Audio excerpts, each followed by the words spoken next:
Okay, here's the other side of the house. You can see all the rooms. Each one has a theme, like in a regular dollhouse. There's a kitchen, dining room, there's a living room, there's 2 bedrooms and a bathroom and an attic. And additionally, there's sort of an over theme for each room. The kitchen dining room is naturally about food. The living room is about, let's call them social graces.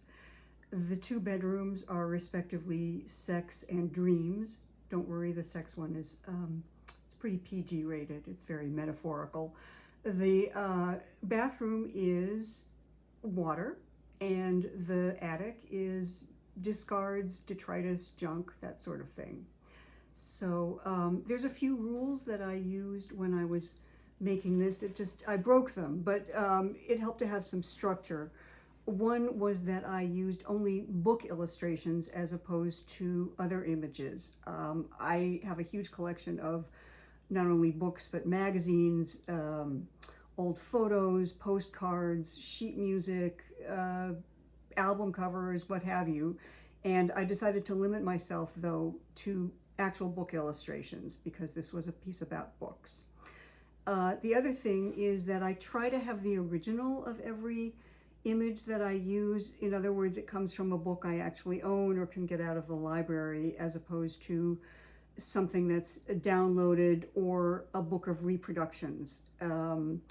It really doesn't make any difference to anyone besides me, but I feel that it gives it a little bit more authenticity and it's more mine. The images are more unique. So here, let's try to focus in on some of the rooms here. Here's the dining room or kitchen, and it's kind of the birthday cake room because I found so many images of birthday cakes in my children's readers and so forth. So let's see how to seat guests at the table. I have a bunch of guests from different books.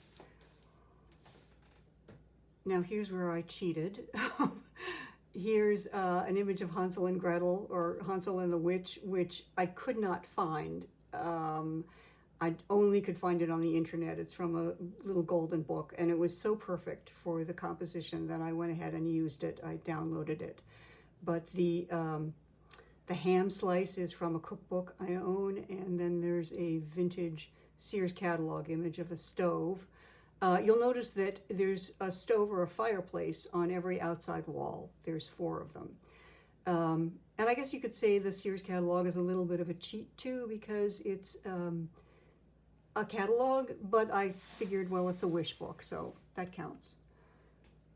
Here's our food experts. Food authorities agree, eat more ice cream and eat more bread. Always good advice. And let's see if I can get kind of hard to get the ceiling here, but it's where the fruit comes from. And you can take your pick of a machine or a goddess. All right, I'm going to the living room now. Yeah, that's a cat who wants to get in the dollhouse. The back wall is all about seating.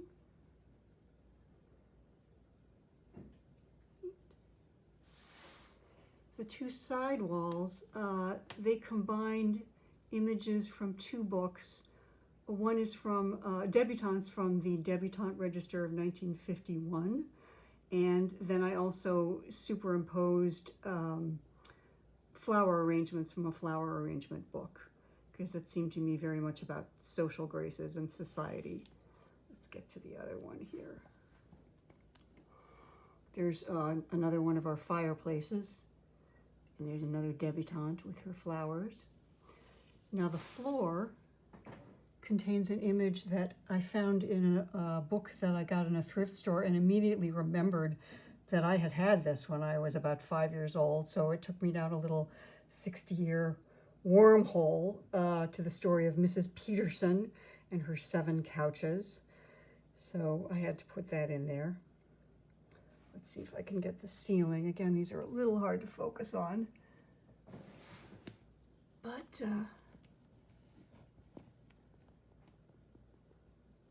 here's etiquette books. You and others, and of course Emily Post. Yeah, it's hard to see the ceilings. Okay, let's go upstairs. Yes, here's the sex bedroom. As I said, it's pretty PG.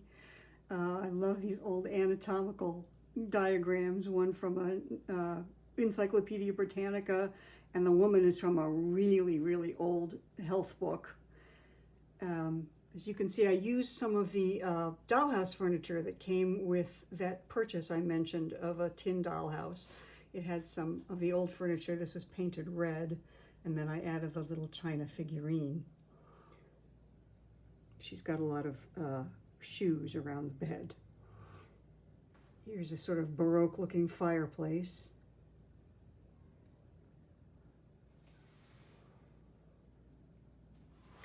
And on the other wall are, let's see if I can get this well.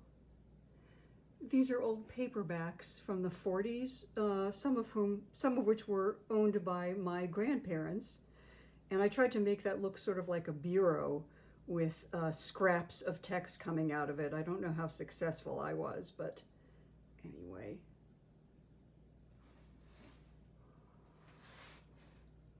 And then on the ceiling we have fireworks and pink lace. Here's the bathroom. It's all water, boats, you know, there's the owl and the pussycat, there's Alice through the looking glass. There's some swimming instruction over the bathtub.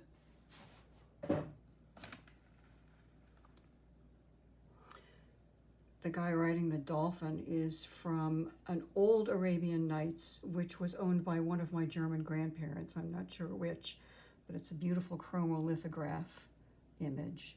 And then, of course, there's the ugly duckling here.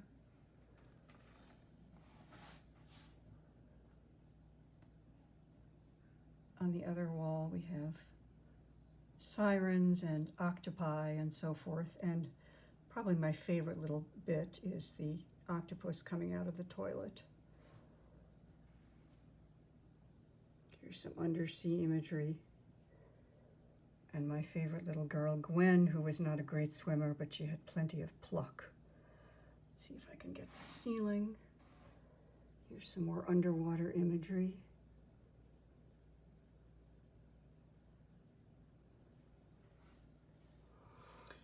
And here's the dreams bedroom, which is probably my favorite of the whole house, I guess because I really love dreams.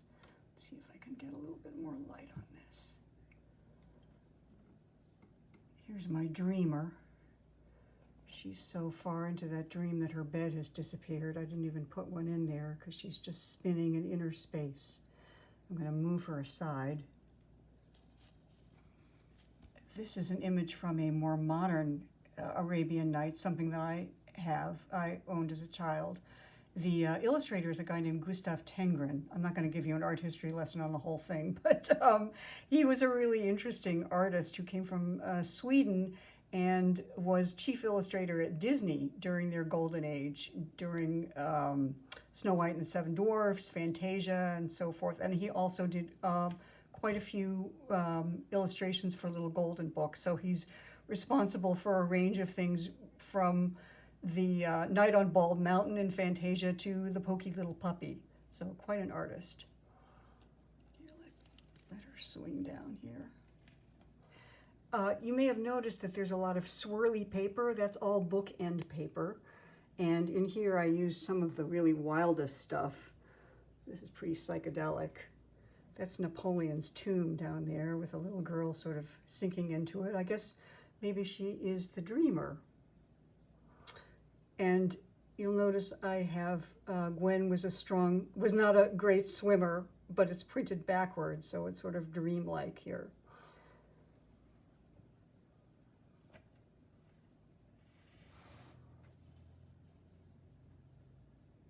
And this is my favorite fireplace.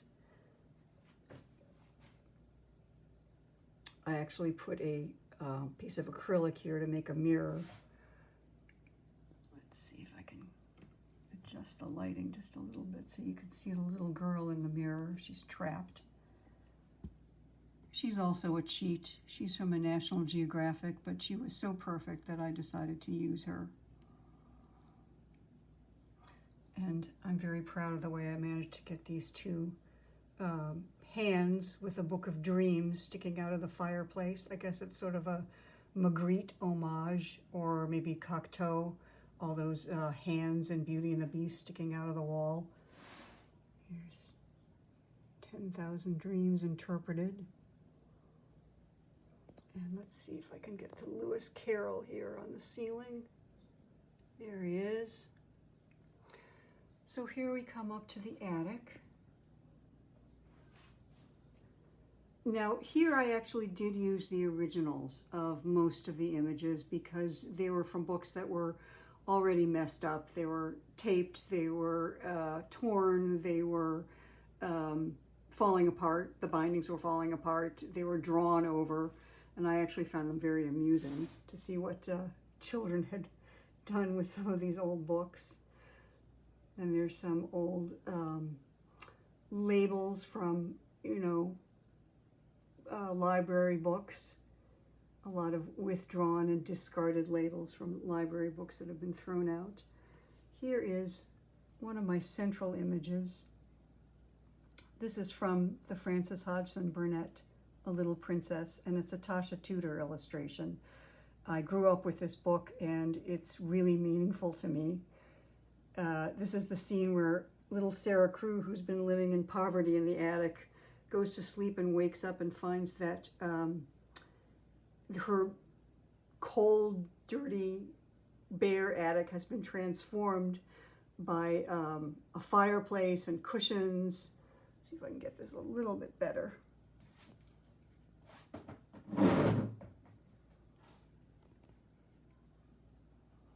There's food on the table, and it's just such a magical scene that I had to put it in my attic.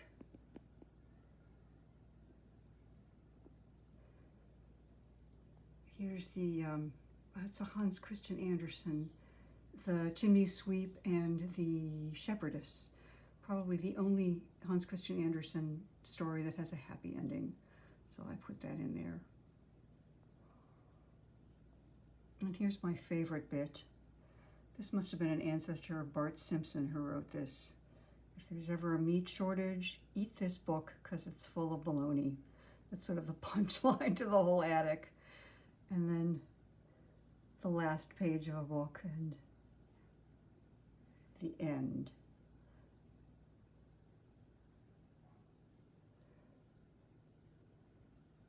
So I guess that's about it. I hope you enjoyed the tour. If you have any questions, you can make a comment on on YouTube, and I will try to get back to you. Let's just give one more little look to the whole thing.